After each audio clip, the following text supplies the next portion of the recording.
concentrated a lot on ethics. He wrote a couple of books on ethics, and basically that's what he did. But he had a student. The student's name was Wundt, W-U-N-D-T. And Wundt was a German student, and Wundt is considered the founder of psychology. And so it follows directly from Kant. Periodically, about every 2 years, Kevin Summer, one of our psychology teachers, if I had to choose, I'd say the best of them, but one of them, and Kevin will do a course in the history of psychology. And when he does, Kant plays a major role because Kant just had such a shaping influence on psychology. Interestingly, if you study sociology, there's probably no bigger impact on sociology than Kant has been. In any case, from Kant comes this individual, Wundt, who's considered the founder of psychology.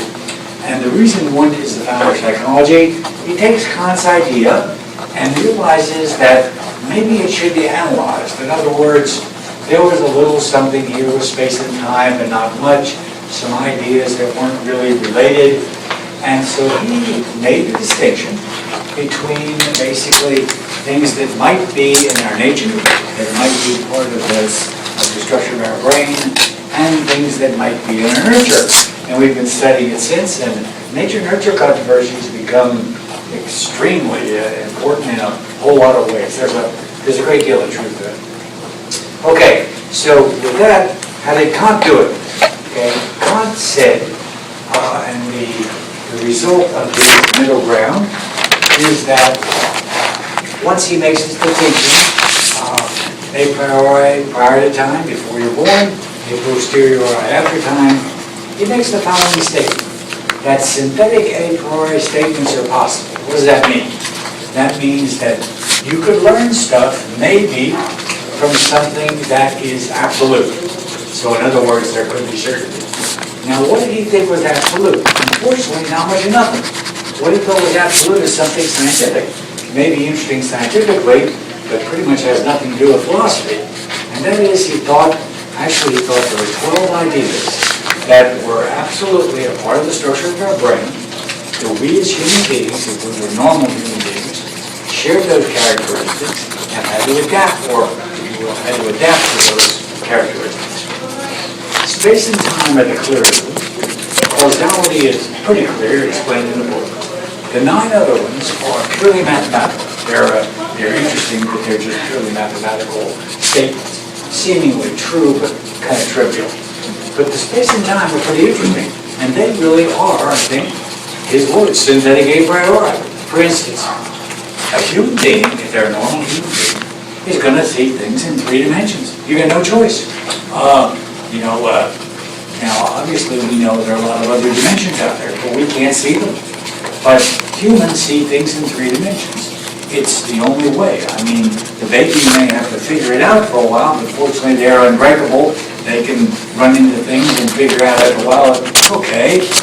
But anyway, we see things in 3 dimensions. Now, obviously there are exceptions to that. But for instance, if one is blind, then one's going to have some kind of help, guide dog, someone to go with them to adapt to the reality of the 3 dimensions. So those time is a little more confusing. The idea is that you don't get to do a do-over in this life. You live your life, and one of these days you're going to die, and hopefully a long way down the road. But the point is, there's only one direction for time. That's how we live it. We're babies, we grow up, we're old people, etc. We live our life in one direction, got no choice. But more realistically, space. We have to live in a 3-dimensional world. That's the only option we got. And it's absolute for everyone. It's the same 3-dimensional space. Now, people may see it just a tad differently or something, but the point is they're seeing exactly the same construction, if you will, a hologram that is 3 dimensional. And so it's just very, very interesting. He suggests that is part of the structure of the brain. I think he's absolutely right. But unfortunately, the answer to that is, so what? It's a part of the structure of the brain, okay. But then he goes on, and this is where He thinks he saves philosophy. I don't think he does, but he sets the stage for psychology. He thinks he saves philosophy by doing the following.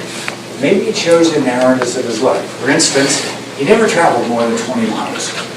He grew up in a little town of Königsberg, which in today's world is actually a little town in Russia, because it's so far in East, was it the Prussian Empire in East Germany. Really? And but anyway, at this point it was Königsberg. And Königsberg had a little town university, the University of Königsberg, still has one under a different Russian name. And he grew up in the town of Königsberg. He got his college degree at Königsberg, he got his PhD there, and then he became a professor. He never traveled more than 20 miles. That's a pretty isolated life. And yet that man had a correspondence regularly with Ben Franklin. Go figure. Anyway, the point is, he lived a somewhat narrow life. For instance, he had 2 homes. He grew up in one house, bought a house on the next block, and lived there the rest of his life. So 2 houses that were a block apart. And so a little bit narrow. But in any case, he thought the following was the case. He thought just these ideas were absolute. But there were other ideas that, as a matter of fact, were absolute too, for a very interesting reason. But again, a narrow life. He thought that the ideas of philosophy, the key ones, God, ethics, justice, they were very important to him. He was a devout Lutheran, so he wasn't trying to convince everybody to be a Lutheran, but he certainly believed that the reality of pondering God was terribly important. He was very into ethics. That became pretty much what, when he finished this work, he used what he thought were the results to do it. Because he thought that ethics, in a very real sense, is a part of the structure of the brain. And therefore, you can analyze it and work with it. And so that was pretty much the shape of the rest of his life. And then he very much believed in justice. He was very interested in government structure, particularly what was coming. He was a firm believer. He stated way before the American Revolution that America would win, and he thought they would become the greatest nation in the history of the world. So, and he thought the French Revolution would fail. He thought that overall it would establish freedom, but he thought it was going to be a mess, which it was.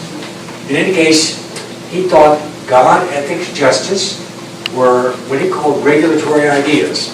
And then, interestingly, he thought there was another one called freedom. Freedom is pretty darn important, but realistically, it doesn't seem to be quite as important as what you think about God. But for him, it was because he was in a totalitarian world, dreaming of a different kind of world. And interestingly, this was very much a time of revolution, which he was aware of all. And there was really an extra revolution. There was the revolution in America, there was the revolution in France, and there was the Industrial Revolution. And he was very aware. He kept up a correspondence with several of the early industrialists. At this point, industrialist was a canal builder who became unbelievably wealthy. But in any case, God, ethics, justice, freedom. He thought these were regulatory ideas. The regulatory is actually a word that kind of makes sense. He thought they regulated our lives. In other words, he honestly, I think, believed this. He thought that if you didn't ponder the notion of God somewhere before you died, in other words, you didn't have to decide there was a God, but you had to make up your mind. There was no being an agnostic. You had to decide, is there a God or not? Because he thought that was just too important in your life not to decide about it. He thought ethics. In other words, how am I going to behave? Am I going to be a normal person who tries to do good things, that has friends, that is successful, that has a job, that can marry, raise their children reasonably? Or am I going to try the life of the other side, of being a thief and a liar and so forth and so on? He thought that decision had to be made. Like that one does.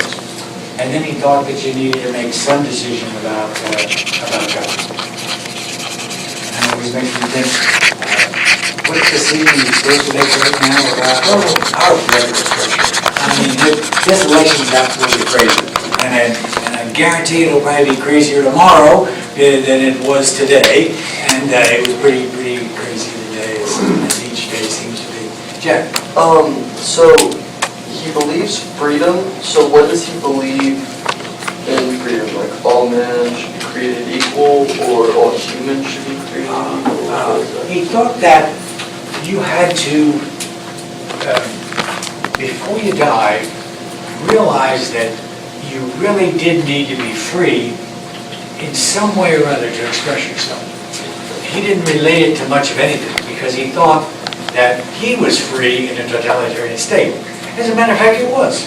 He could write to who he wanted, say what he wanted, but he couldn't, I guess, talk it into the university because of the Russians. Okay. But he thought that, he just thought freedom meant you had to be able to express yourself somehow or other. Okay, he thought these ideas were regulatory. Now, why did he think they were regulatory? He honestly seemed to believe that he thought that if you didn't decide on these things, you'd be so depressed you'd kill yourself. Well, I don't think in a little time many people were killing themselves. He probably didn't have a suicide ever, but he thought that either you decide or you're going to have to jump off a building because you're going to be so depressed. That seems a tad unhealthy. In other words, if you really remain in your entire life an agnostic, I doubt that when you're getting really old, you're going to look for a tall building to jump in. It seems like there's other alternatives, you know. But anyway, that's what it is, regulatory ideas. He thought that, because all life and death's pretty important, you jump off that building, you're kind of going to do it if the building's tall enough. And otherwise, you're probably going to regret that you did it. But anyway, you were. And anyways, he thought he regulated them. So again, he's cheating a little on, there's no absolutism in this, but he thought that it was pretty absolute because he thought, I guess with a simpler world, that you'd have to kill yourself.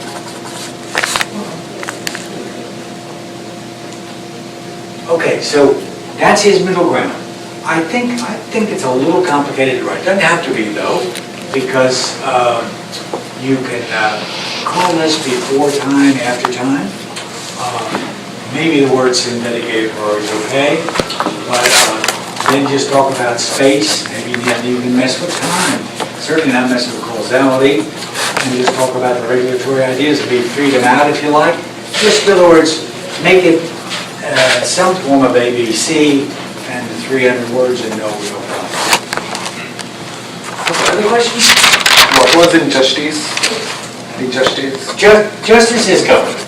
Justice is a philosophical word for what type of government you have. And there's a lot of history of that in Western civilization.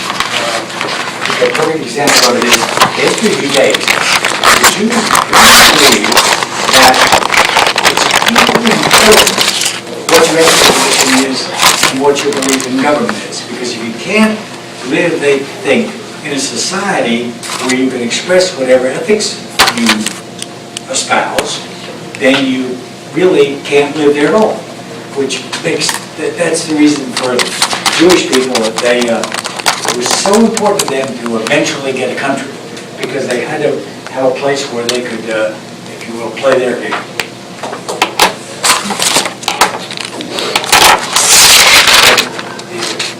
Yeah, justice for whatever you think of this.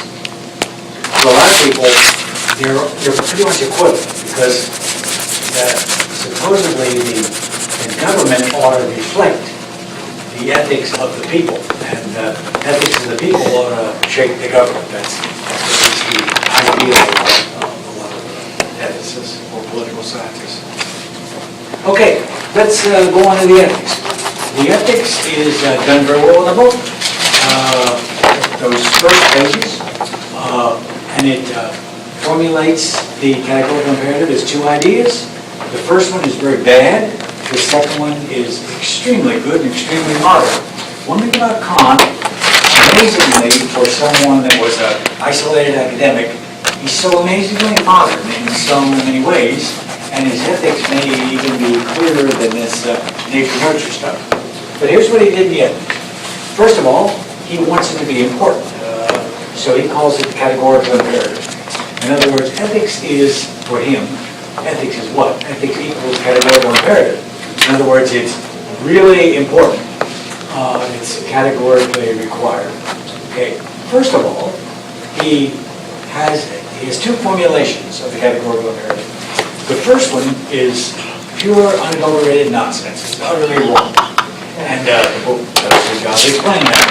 The second one is really good. Kind of a different kind of an ethic, a different perspective. Maybe a way you can express ethics without choosing a religious perspective, without being humanist, but you could just do ethics from point C. But what about B, the first interpretation? First of all, it says, and this is his overly academic lingo, I am never to act otherwise than so that I could so will that my maxim should become a universal law. We don't tend to talk like that. For one thing, nobody what'd you say? So that's a bit complicated. That simply is the golden rule, or the equivalent in all society. In other words, treat your fellow man like yourself. And that's saying it rather obliquely. But in any case, it's the golden rule in Christianity, treat your fellow man like yourself. And then, of course, essentially the whole world has the same theory. Buddhism, a lot of people say Buddhism is an ethics rather than religion. It certainly is a religion. But the point is it has a very strong ethical foundation of treat your fellow man like yourself. Very strong. And basically all religions do. But in any case, Kant thought that the only way you could express treat your fellow man like yourself was have no exceptions. In other words, lying is something that you don't want people to do to you. So he thought you could never lie. And I mean, we live in a great world. We lie all the time. Now, if one wants to say, no, I never lie. I mean, come on. There are exceptions to everything because the world is gray and complicated. And Kant thought it had to be simple. In other words, you had to be absolute about everything, no matter what.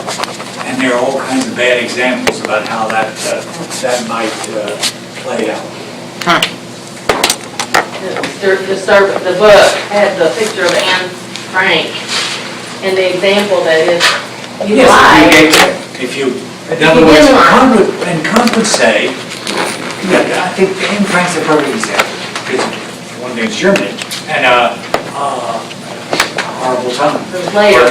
In any case, Kant definitely would say that if that family that had been hiding Anne Frank for years were to be questioned by the Germans, which they were quite often, then they should say, oh, she's upstairs in the attic. And of course she did. That'd be horrible. But Kant would say that's okay, because results don't matter. What matters is a pure heart. What? Which is pure nonsense. Yeah. That's She's ridiculous. upstairs is not a good idea. No. For one thing, that he was. So his idea would be. SS would have shot him. Would have shot them too. So his idea would be that if everybody followed that, then nobody would have been chasing after Anne Frank in the first place, because there would be no lying. Yeah, in other words, you'd be truly following the golden rule, which you would. It's And there just, would have you been just pure can't heart. do it. Exactly. You just can't do it. Do it. Okay. The Anne Frank thing's a perfect way to understand the impossibility of that. Okay, now, that is clearly very weak. That's his isolated life, I think. And so there's nothing particularly wrong with it. But then he comes up with, typical of Kant, something very modern, very important. And he says another way to do ethics, which the interesting thing about it is, this might be because you believe in God in some form. This might be because you're a humanist. It might be for lots of reasons. But you could just believe it just for itself. And you could have ethics without religion and without humanism. And that would be the following. That simply, ethics is about respecting people. In other words, take every human being as a human being and just respect them for what they are. In other words, some people are going to be a whole lot more successful than others. Don't overdo that. A whole lot of people are going to be smarter than others. They're going to be stronger than others.